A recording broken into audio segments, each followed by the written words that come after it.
Grande abraço, gente amiga.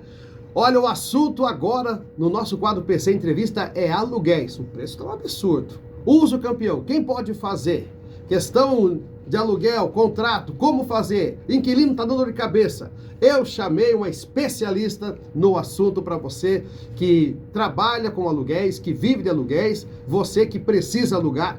Então, todas as dicas você vai receber com a doutora Alessandra Campo. Ela é minha convidada hoje aqui no quadro PC Entrevista. Mas antes o recado da Santiago Mármores. Um abraço para o meu amigo Jefferson Santiago. Um abraço para toda a sua equipe. Bancadas, cozinhas, soleiras, escadas, lavatórios, mesas e tudo mais. Você está acabando a sua construção? Vem o acabamento? Vem mármore? Chame Santiago Mármores. Vai lá no @Santiago Mármores, acesse o serviço, você vai ver, ou faça o contato pelo fone 479-9139-1298. É o telefone do Jefferson Santiago.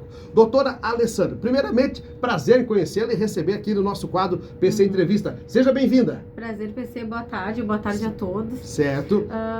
Sou Alessandra Campos, sou advogada imobiliarista, especialista, em regulação imobiliária, e estou aqui para ajudar quem precisar, as dúvidas do dia a dia. Sim. Vamos começar com o uso campeão, doutora, que perfeito. Geralmente o pessoal mora muito tempo no terreno e fica de dono, de posse. Como é que acontece esse uso campeão na prática, doutora? O que faz ele se tornar legal? Na prática, o Código Civil ele prevê algumas espécies, alguns tipos de uso campeão, e cada tipo tem um tempo determinado. Por exemplo, tem o tipo de uso campeão que são 5 anos de tempo de posse, onde a pessoa está no imóvel, exercendo aquela posse durante 5 anos, durante 10 anos, durante 15 anos e reduz. Então tem alguns requisitos específicos que tem que cumprir para poder requerer aquela propriedade, ter o direito de requerer aquela propriedade. Esse requisito, doutora, seria a moradia no local, produzindo, plantando, colhendo, algo parecido, morando, trabalhando naquele pedaço de terra, ou somente vindo para dormir, tá bom? Existe 2 tipos de imóveis. Os que tem é a minha moradia habitual, eu tenho uma casa e tem só o terreno. Por exemplo, o que acontece muito quando você tem só o terreno, como que eu vou comprovar a posse somente do terreno? É a manutenção, é dar utilidade para aquele bem. O terreno ele não pode ficar no abandono. A Constituição Federal ela diz que todo bem imóvel ele tem que ser útil. A partir do momento que ele é abandonado e deixa de dar utilidade, quem der essa utilidade ele tem direito a requerer a propriedade. O que é a utilidade de um terreno, por exemplo, É a manutenção, é o cercamento, todos os cuidados, inerentes aos impostos. Se tiver a possibilidade, tem leis municipais, por exemplo, tem municípios que permite, a individualização do IPTU por um possuidor. Certo. Por exemplo, na cidade de Porto Alegre, Rio Grande do Sul, Santa Catarina, só depois tiver uma sentença procedente, por exemplo. Então, para um terreno seria declarações de testemunhas, declarações de vizinhos. Olha, durante 10 anos eu vejo ele que cuida, ele que planta, ele que, enfim, faz todos os cuidados, ou com plantação, ou com animais, ou se não tem isso, tem a parte de cercamento. Daí, tem o vizinho do lado, mas eu não tenho nenhum vizinho que possa comprovar porque é uma área erma, por exemplo, no terreno. Não, mas tem uma testemunha da região que mora ali há muitos anos e me vê há mais de 10 anos ali fazendo a manutenção e cuidando, e eu tenho o ânimo de dono, eu tenho aquilo como meu. O principal é ter como... moradia? Não, como proprietário. Como proprietário. Eu tenho que me sentir proprietário daquele bem. É uma posse. Se eu acho que aquele bem ele não é uma... Não é... Como eu vou dizer... Ele não tem um ânimo de dono. Eu sei que é de alguém e eu tô cuidando, já não é um dos requisitos, é o ânimo de dono. Já seria, no caso, seria um invasor, no caso. Exatamente. Eu tô aqui, mas eu tô demitido. Fui ficando aqui. Não, você tem que ter propriedade. Vamos supor, você surgiu lá uma origem, você negociou, comprou algo parecido, foi cuidar, o dono desapareceu e você ficou lá morando, tal. Não, eu sou proprietário. Aqui é minha residência. Eu já moro 10 anos, 15 anos, 20 anos. Eu tenho posse disso. Então você tem que ter essa junção para poder ingressar com o uso campeão. Um ponto muito interessante que acontece muito é quando um possuidor morre, e fica os herdeiros. Daí tem uma dúvida. Esse imóvel, ele é uma posse. Sim. A titularidade está em nome de terceiros. Então, eles não têm o título, não tem a certidão, o documento no registro de imóveis. Sim. Faz inventário ou faz um uso campeão direto? As pessoas não sabem que quando é um imóvel de posse onde não tem litígio entre os herdeiros, todos estão em comum acordo, não tem necessidade de passar por todo o percurso do inventário e todos os custos do inventário. Olha Se pode diretamente entrar com processo de uso campeão e regularizar aquele imóvel no nome dos herdeiros. Do herdeiro. Por quê? Porque a posse do falecido passa automaticamente para os herdeiros. Você estava morando ali, exato. tem uma ligação. Independente se não morar. Se não morar também não. Também passa. Tendo a ligação de pai para filho, passa automaticamente pelo princípio da SAICINE. Olha que legal, e não precisa fazer então toda aquela burocracia, doutor. Faz só uso campeão. Exatamente. Existe também o inventário da posse quando tem litígio entre os herdeiros. Por exemplo, eu discordo, então faz o inventário ali da posse para delimitar a cota parte de cada um. Mas se não tem, tá todos como acordo, já ingressa diretamente pelo uso campeão em nome de todos os herdeiros. Certo. Doutora, vamos para a área dos aluguéis, doutora. Qual a orientação que você dá para quem vive de aluguel, para alugar, para não ter dor de cabeça? Eu tenho que tirar, tenho apartamento, tenho sala comercial. Qual é a orientação que você dá para quem tem vários aluguéis ou vive dos aluguéis? O ponto principal que a maioria dos locadores eles pecam é na vistoria inicial do imóvel. Porque a partir do momento que tu não tem uma vistoria inicial do imóvel, o que a lei do inquilinato diz? Diz que o locatário ele tem que entregar o imóvel das mesmas condições que recebeu. Se não tem como comprovar as condições que recebeu, em tese, né, não tem um laudo de vistoria detalhado do imóvel inicial, quando tem o final fica muito difícil fazer essa cobrança. Certo. Então, essa é uma dica que a doutora está dando para você fazer essas perícias inicial, para você, estou entregando assim, quero receber assim. Tem também a questão de distribuição de IPTU, né, pagamento, tudo certinho. O outro ponto principal é que a lei do inquilinato diz, né, se no contrato tiver a previsão que o locatário tem que pagar o IPTU, tá ok, está regular. Agora, se não tiver, a obrigação é do locador. É do locador. É do locador. Legal. Doutora, contrato sempre é orientado a se fazer contrato, né, doutora? Exatamente. Tem um ponto muito importante referente aos contratos, que tem a parte prevê contrato verbal de locação, né? Qual que é o principal ponto que cita? Que o contrato verbal de locação, se o contrato ele é inferior a 30 meses, ele renova automaticamente. Olha aí, ó. Exatamente. Automaticamente, doutor? Automaticamente. Então, se por acaso o locador ele não fez um contrato, ele fez o contrato, acabou o contrato e ele verbalmente renovou. E esse contrato é anterior a 30 meses. Essa renovação, se 2, 3 meses, não, mas foi verbal, eu quero meu imóvel de volta, vai pagar a multa. Vai pagar a multa. Exatamente. E esse negócio de alugar e depois querer sair, doutora? O pessoal paga o mês adiantado, ficou 5 dias, achou o outro e quer sair. O locatário? O inquilino, né? Então, vem dar um dinheirinho, infringir a multa, vai perder o calção, porque a partir do momento que ele infringir ali alguma cláusula do contrato, né, a obrigação contratual, vai infringir multa e talvez a perda do calção. Interessante falar sobre a importância do calção e do contrato para não acontecer. A devolução do calção também é um ponto bem importante que vem acontecendo muito. No final, geralmente, os proprietários eles estão querendo reter todo o valor de calção para as manutenções necessárias. Ou às vezes ele quer reter a chave até realizar as manutenções necessárias.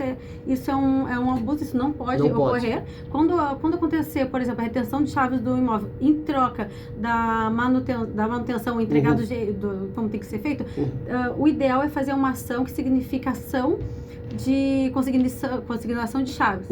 Por quê? Porque a partir dali, a partir dessa formalização da entrega das chaves, não pode ser mais cobrado aluguel. Certo. Independente se tiver ainda manutenções para fazer. Doutor, e quando o inquilino não paga, doutor? É também um pepino grande, né? Às vezes tem um que não paga, ainda faz um estrago na casa, aluga para um casal, já tem 2. Sim. Tem a sublocação, né? Enfim. O ideal sempre é a apelação de despejo. Quando é o locatário ainda, o ideal é fazer uma notificação extrajudicial, dando um prazo para desocupação. Ali vai estar o que foi, né, as penalidades conforme o contrato, né? Porque o contrato fala 10% de multa, por exemplo, né? Então, na notificação judicial vai estar tudo de forma bem detalhada. Não cumpriu, ação de despejo. Quando é sublocação, da mesma forma. Da mesma forma. Doutora, e com respeito à questão de preços de aluguéis, diferenciação, a gente vê aqui, a gente sabe que o aluguel aqui é caro, né? Sabe que é bem super valorizado, mas se procurar, vai encontrar uma diferenciação grande de preço, doutora. Em questão de valores, tem muito cliente que às vezes procura querendo, né, discutir essa questão de Sim. valores, só que o que vai determinar realmente é o contrato que É o foi contrato. entre as partes. Uhum. Exatamente. Tá certo. Segurança para você, locatário, é contrato. O que vai interferir referente aos valores Uhum. é a multa ou os juros abusivos. Uhum. Isso é uma coisa que pode ser discutida em ação Certo. apartada. Uhum. Por exemplo, ali tem uma cobrança onde tem juros abusivos ou taxa ou multa que não pode ser cobrada, é contrário à lei. Então isso tem que ser, daí talvez tenha uma devolução de valores. Sim. O que acontece também nos aluguéis com sala comercial ou algum ponto é que o dono do imóvel começa a ver a empresa crescer e cresce os olhos também, né? E na hora da renovação aí fica salgado, doutora. Fica salgado. Às vezes aconteceu aqui no nosso programa de um aluguel de R$2.000 passar para R$4.000. É um absurdo para a renovação. Isso está bem recorrente, ainda é uma prática muito comum aqui em Balneário, até em outras ocasiões que já aconteceu também, mas se ele estiver, por exemplo, né, se ele estiver cumprindo, se o locador estiver cumprindo todos os termos do contrato, não faz uma rescisão antecipada e realmente findou e ele deu o prazo, ou desocupou ou vou aumentar, não tem como discutir nesse sentido. Só se tiver só se infringiu, né, de alguma maneira. O ideal sempre é acordar no contrato o índice de juros, né? Juros assim, pelo IGPM. Né? Isso seria interessante. Para quê? Porque a renovação, não é renovação, é quando tem um aumento anual, né? O reajuste anual. Sim, anual. O reajuste anual, sim, tem que ser previsto, tem que ser seguido conforme o percentual que está no contrato. Mas não o pulo, né? Mas não o abuso. Não, ele não pode, o locador ele não pode. Doutora, a grande orientação então é contrato, tanto para o inquilino como para o locatário. Certo, acertar as bases de cálculo, valores, datas. Exatamente, principalmente a taxa de juros na renovação anual, porque acontece muito da renovação anual aumentar, eu quero aumentar R$2.000 agora na renovação, não, né? O reajuste é tabelado e tem que seguir o que está ali. Certo. Doutora, sobre a questão de divisão de terrenos, dessas questões de escritura e tudo mais, também é uma burocracia muito grande, né, doutora, fazer esse inventário, né? A parte de regulação de imóveis dentro do inventário? Depende depende, né, dos herdeiros, dos donos, né? Da relação assim, dos irmãos. Hoje as pessoas são muito receosas com o inventário, porque elas pensam assim, no final, no inventário eu vou ter que pagar o ITCMD, e geralmente é um valor muito alto, só que depende. Por exemplo, é uma taxa de imposto que vai incidir com a lei vigente na data do óbito. Olha aí, ó. Né?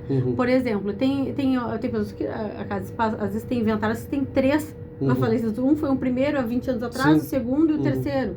E daí a taxa de juros na época do primeiro falecimento era outra. Então eles têm que seguir, então as alíquotas, que é o valor que é cobrado, não são os mesmos e acaba sendo um valor bem menor. Doutora, essa burocracia, ela é demorada no trâmite burocrático de papelada? Você que trabalha com advocacia? O processo de inventário, ele é praticamente declaratório. Ele existe unicamente para fazer a divisão do bem e da cota parte. Ele não discute litígio, ele não tem... por exemplo, se quiser discutir um valor errado referente ao levantamento de uma empresa, tem que fazer uma ação apartada de prestação de contas. Por exemplo, esse tipo de provas, de produção de provas, não é realizada nos autos de um inventário. Sim, entendi. E a questão do processo do uso campeão, ele é demorado?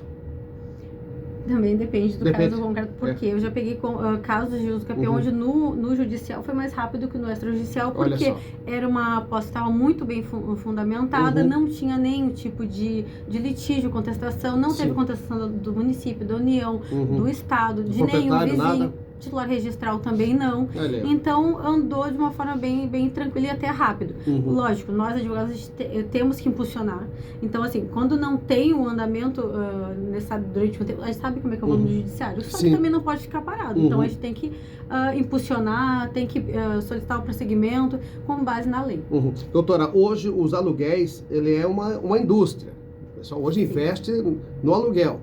É interessante que eles tenham o acompanhamento do escritório, de uma orientação, doutor, talvez para dar uma segurança jurídica. Sim, exatamente. Isso é muito importante. O ideal, hoje até peguei uma cliente que ela está saindo do imóvel e ela viu que tem vários erros, tá totalmente desproporcional, né? Tá todas as garantias, tudo só pro locador e para o locatário nenhuma. Né? E se ela tivesse realizado, né, a análise deste contrato de forma antecipada com o advogado, teria minimizado vários erros ali e gastos. E também uma ação judicial, talvez, para revisão, que não seria necessário. Certo. Doutora Alessandra Campos, muito obrigado pela sua entrevista aqui no PC Entrevista. Até a próxima oportunidade. Vamos falar mais sobre os aluguéis. Tá bom, muito obrigada. Boa tarde. Boa tarde. E atenção, você que está ligado com o PC Entrevista, acesse o nosso canal, se inscreve, dá o seu like, aciona o sininho e até a próxima mensagem aqui no nosso programa.